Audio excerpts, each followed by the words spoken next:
And welcome to Mississippi Inside. I'm Melanie Christopher in this morning for Byron Brown. This week, the mayor of Vicksburg joins us. George Flaggs talks about city budget affairs, youth crime, state politics, and much more. Also, Governor Tate Reeves offers his reaction to a stunning vote in favor of abortion rights in Kansas. That's all ahead this Sunday on Mississippi Insight. It's local first this morning. George Flaggs Jr. has been serving as mayor of Vicksburg since 2013. Before that, he was the long-serving House representative for State District 55. Byron spoke with Flaggs on a range of topics, including some news about Vicksburg's city budget. The mayor indicates city employees should expect some belt tightening this fiscal year.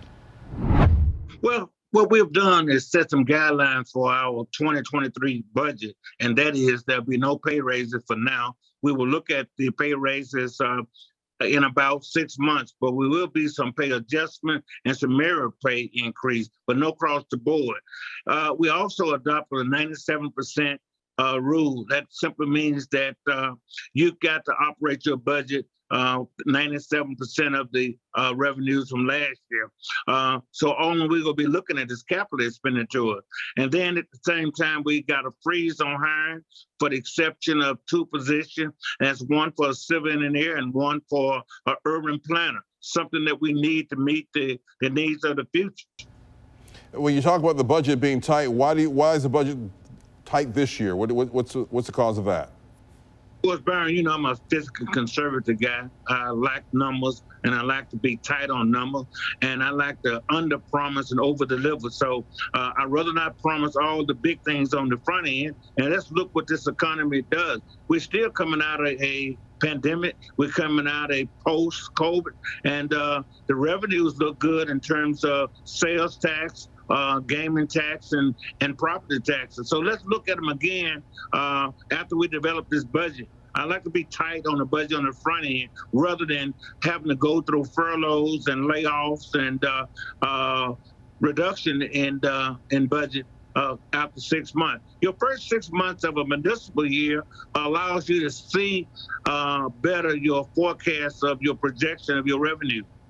We are also seeing higher COVID numbers in Vicksburg and across the state. You're no stranger to COVID yourself, having survived it last year. What are your thoughts guarding against coronavirus at this late point in the pandemic? Well, one of the things, well, we've been successful in my 9 years of being mayor of this city. I come in with a fiscal conservative approach. I make certain that the division head run within their budgets, and we go forward. We make no commitment on no construction project unless the money is in the bank. And that's what you do. If you're going to run a city, you run a city. When it comes to COVID, are you going to be looking for any kind of mandates as this virus continues to grow, or are you keeping the city wide open? What we're looking at is a weekly forecast of the virus. We're tracking it. We've always tracking it. We think we had the model for it when we had it 2 years ago, and we're doing the same thing. We think these viruses now are 3 or 4 days mild symptoms, and so it hadn't affected us yet. But we're looking at it, and if it requires us to go to mandate a mask, we will. If it calls us to do anything different than the state or be in line with the state health department, we'll do that. But so far, I think we're managing well. Our restaurants, we're open for business over here. You and other city leaders have voiced your concerns about gun violence and youth crime in particular. Remind residents what you're doing right now on the crime front. Well, what we've done is took progressive measurement. First of all, we had a curfew because we was identified most of the gun violence was with those youth that are under the age of 18. That's one. Two, we put more cameras on the street, and we put a different surveillance on the street through the city of Vicksburg. We require police officers to wear their body camera most of the time, and we're surrounding crime and we're getting ahead of crime. And I think you're going to see the numbers in the future that we have reduced crime in this city. We made it safer in this city because of the action we've taken. Do you still remain confident about Police Chief Penny Jones and her ability to keep crime under control in your city? Did he say it again? Do you remain confident about your police chief, Penny Jones, about her ability to keep crime under control in the city? Well, she's a very good police chief. She's one of the best. I'm lucky to have her. She's very intellectual, and she knows police. She comes from the bottom to the top and knows the streets of Vicksburg. And at the same time, she can sit in the classroom and teach law enforcement and how to combat crime and those things. I'm just blessed to have her. She's done a really good job and just happened to be a lady. Why do you think we're seeing so many young people with guns and committing these crimes? Well, I think what is going on out there is that the older crowd, the 25 to 30-year-old, are using younger kids because of the laws of the state allows the younger kids to not be punished as severely as older, and then they confiscating the guns and selling them on the streets. And I think we got a hold of that now. I think we got a system now with Facebook and some other things. And if you see something, say something out there where people are identifying those youngsters and those people with guns. And I think you're seeing a significant reduction in gun violence in Vicksburg. And at the same time, I changed the ordinance where that if you discharge a fire on the city of Vicksburg, you get the maximum. You're going to get the maximum that you can get, time in jail, which is 30 days, and a maximum fine. We're not going to tolerate gun violence in Vicksburg.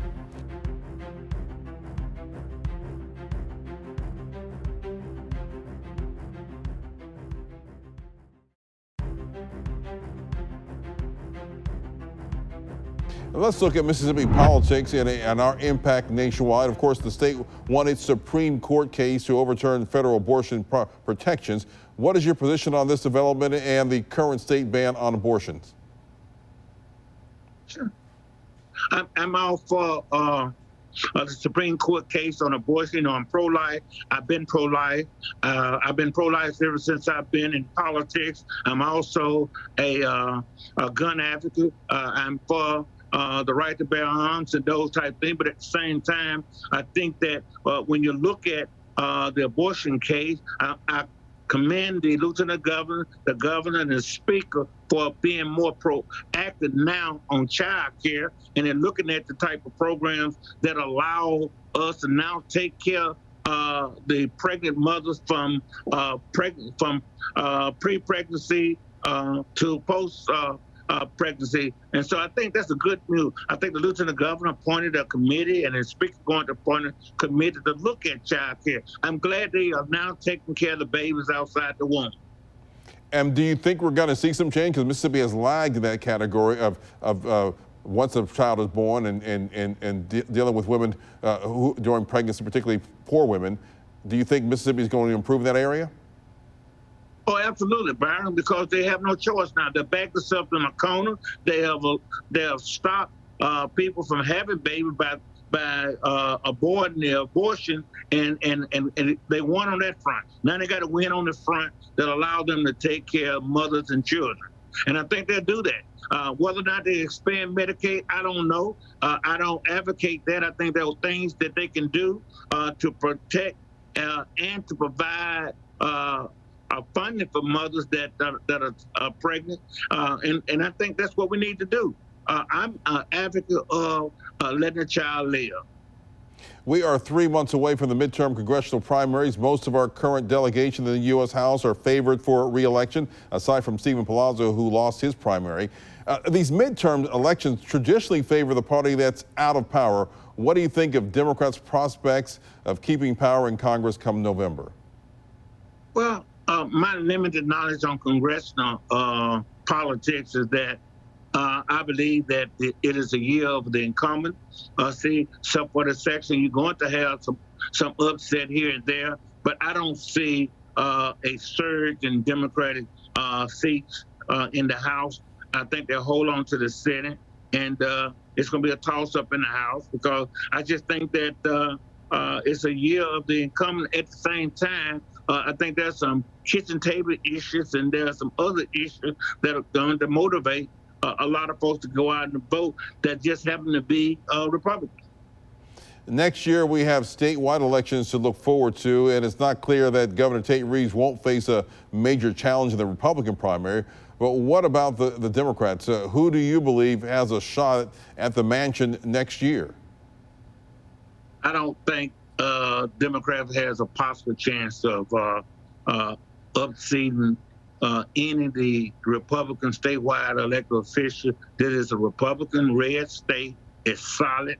And until the Democrats do some things that are different and unique, I think the Republicans are set in a great position. And in fact, I'm hearing right today that you got 2 or 3 more Democrats going to switch in the House of Representatives. So I think the statewide politics favor Republicans unless some independents get in some of the races.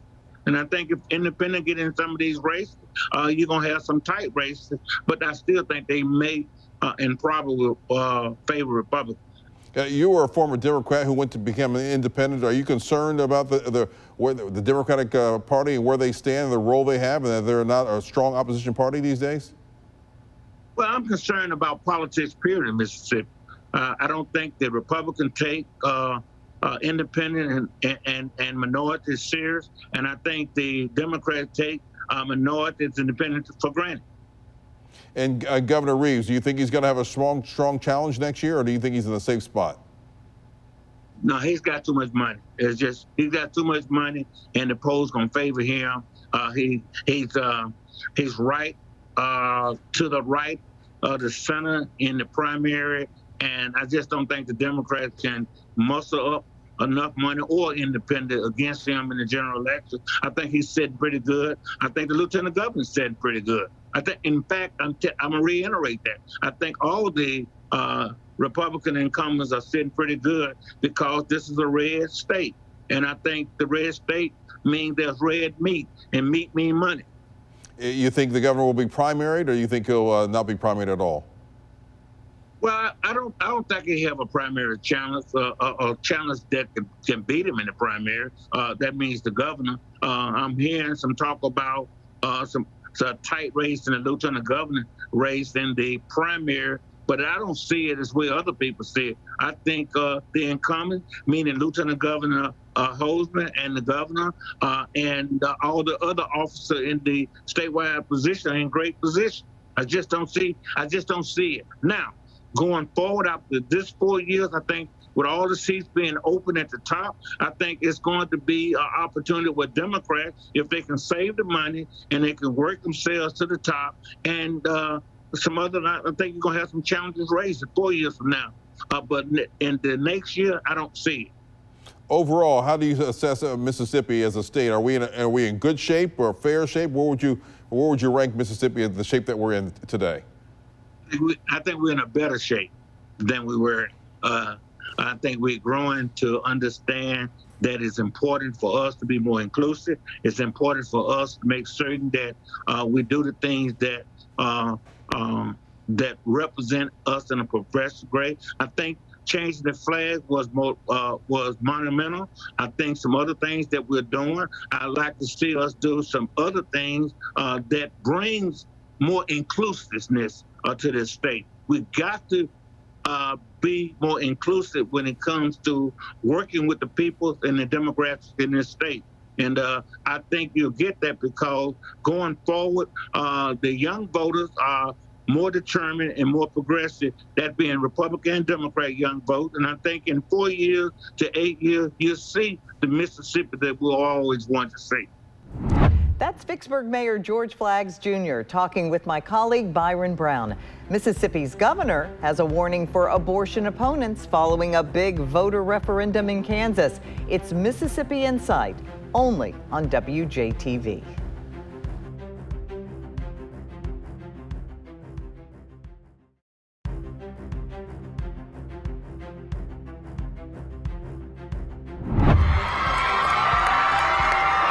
Governor Reeves offered his reaction to reporters Wednesday on that big win for abortion rights advocates in Kansas. Voters there on Tuesday overwhelmingly rejected an effort to eliminate the state's abortion protections.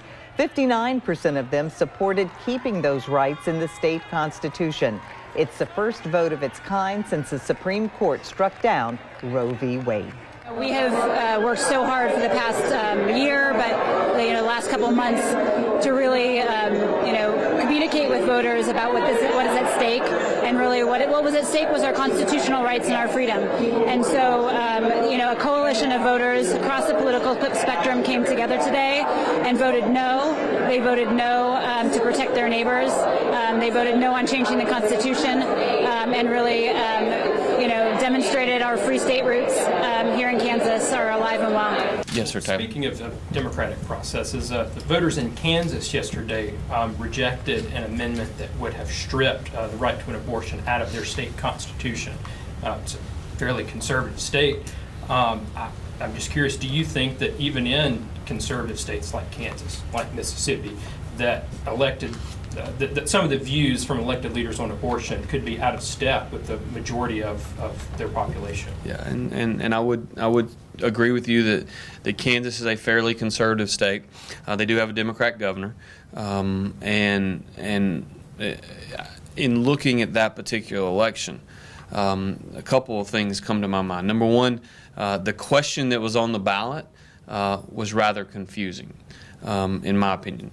I think that when the question that was on the ballot also probably led to certain pro-life individuals thinking that what that particular move to put it in the Constitution did not go far enough. And so I think there were pro-life people that likely voted against that particular amendment for that reason.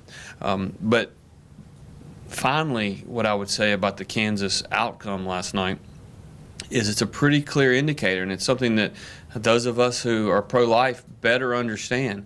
There were millionaires and billionaires from all over the country who came in and spent heavily on the pro-choice side of that particular argument.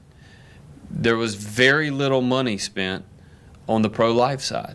And so those of us who are pro-life, need to recognize that there are billionaires all over this country that are going to try to change the way in which we govern by money whipping through the initiative process, and we better be prepared for that and be prepared to win. I do not think that the outcome in Kansas's election last night speaks definitively about the pro-life nature of that state or any other state.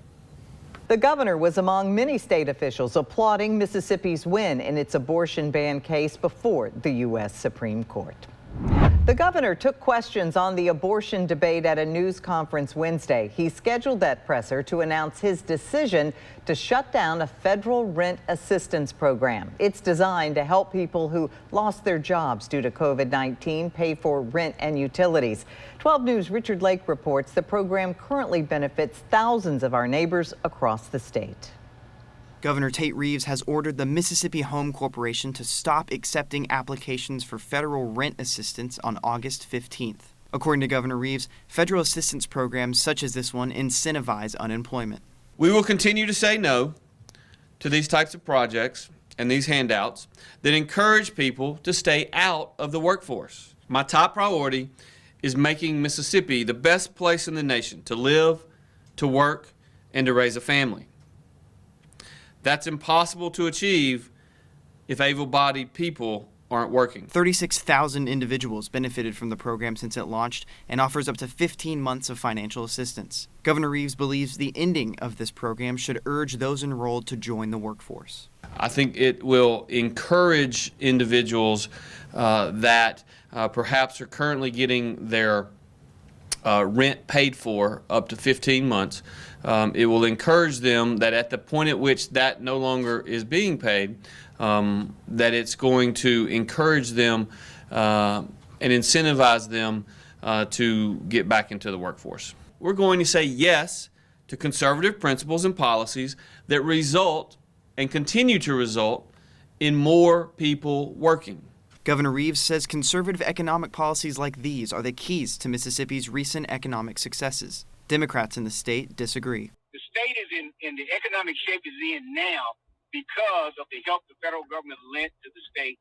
It's okay for businesses to get it. It's okay for his corporate friends to get it. But when everyday working people get some help, all of a sudden it's a bad thing. Governor Reeves says that all pre-pandemic emergency rent assistance programs will not be affected. The announcement also has no effect on applications already submitted. Reporting in Jackson, Richard Lake, 12 News.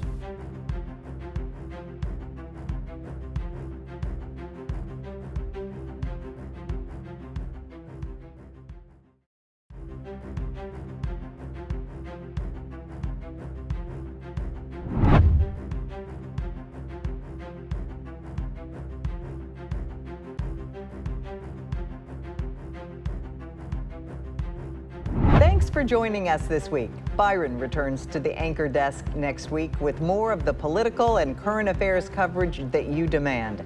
I'm Melanie Christopher. From all of us here at 12 News, make it a great weekend.